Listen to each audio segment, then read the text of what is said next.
Hello, my name is Riley. I'm with Follett. Today we're going to be working on a Follett Horizon Elite 2110. We got some service in the rear of the machine. First thing we want to do is go ahead and turn your unit on, and we're going to hit the clean. And what that's going to do is it's going to drain all the water out of the machine, and then we're going to wait until we have a low water light, and then we can go ahead and pull that valve apart and inspect or clean it. Okay, now that our low water light is turned on, we can shut the power off. So the first thing we have to do is we're going to have to take these two refrigeration quick connects off. During the removal of these quick connects, you're not going to lose any refrigerant. You can do it with the system completely charged.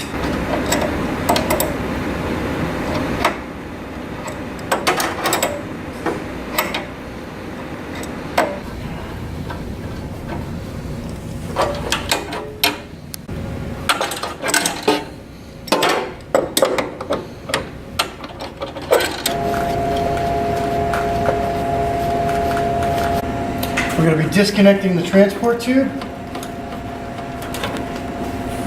And a tipping hazard, we're going to take the gear motor off the unit so that it's not front heavy, so that when we work on the things in the rear, it's not going to want to tip forward and fall off your wall mount bracket or your bin.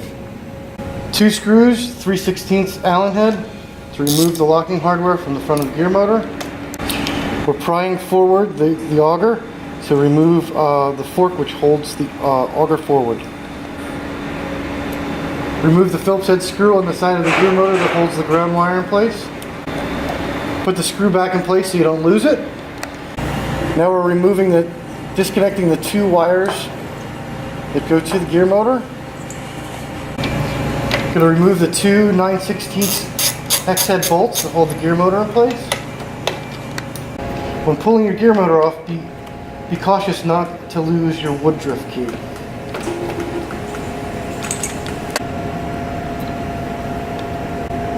Now we can pull our machine forward so that we have access to the items in the rear of the machine. We're removing the reservoir lid. Next we're going to remove the insulation on the rear of the reservoir. Next we're removing the clean cup line and the drain line for the shuttle assembly. Now we'll be removing the 3 stainless steel screws, Phillips head screws that hold the reservoir to the rear busher.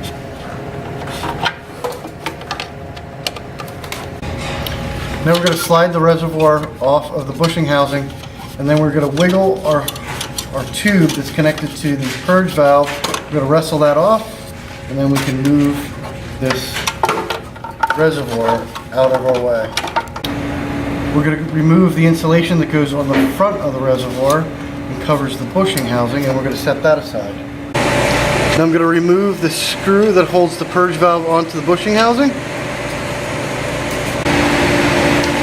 And now we can remove our bushing housing.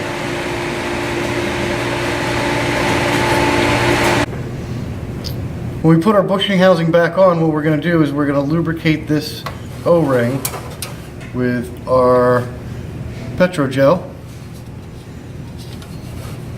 all the way around. We're going to slide the insulation back on the bushing.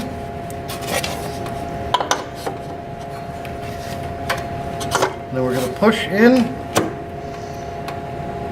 and seat the O-ring against the evaporator. Then again we're going to put Petro gel all the way around our O-ring to make sure that it seats in correctly. We're going to reseat the water reservoir. Then reinstall your 3 stainless steel Phillips head screws into the back of the reservoir.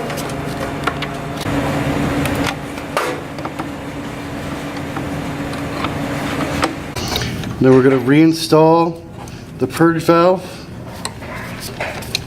First we have to get the tube for the reservoir.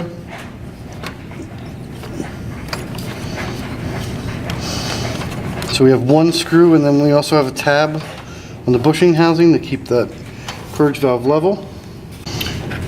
If you're still looking for your screw, it was probably captured in the finger strap of the vent line. Now we're reinstalling the insulation on the back of the reservoir.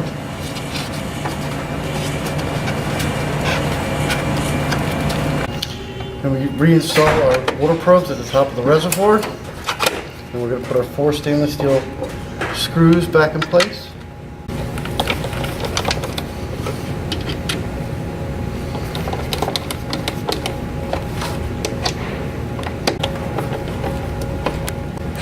Install the clean cup hose back in the water reservoir. And then your drain line from your shuttle assembly. We're going to put Petrogel on our barb fitting for our tubing to slide into. There's a bell end where it slides over this hose barb, which connects your drain. Now we're ready to push the machine back in place. When the machine is seated all the way back into the louver docking station, this metal tab and the black base should be flush right here. We're going to put the gear motor back on. First thing we're going to do is put some Petrogel here so that the auger shaft doesn't adhere to the gear motor. We're going to lift up and put our gear motor back on the auger shaft. We're going to secure it with our 2 bolts.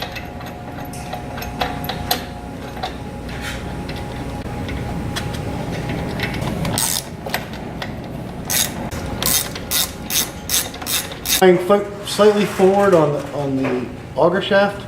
You can use a 1/2-inch wrench to locate the keyway. We're going to put a little bit of Petrogel on our Woodruff key. Then we're going to slide that in place. You're going to slide the auger slightly forward so your fork slides in. You're going to line up that notch with the screw hole. Now we're going to install the 2 stainless steel bolts that hold that fork.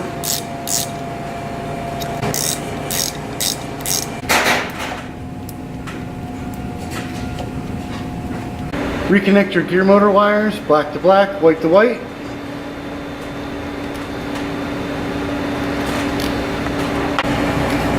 Reconnect the ice transport tube to the louver docking station. Slide the gear motor insulation back in place.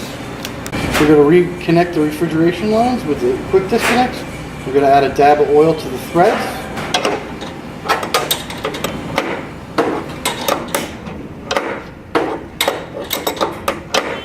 Now we're going to connect the liquid line. We're going to add a little bit of oil onto the threads of the quick disconnect.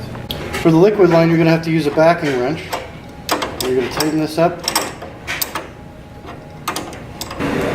Now we're going to turn the machine on. What we're going to do is then let this go through its purge cycle, make sure that we don't have any leaks either on our drain fitting in the back there or anywhere in the machine.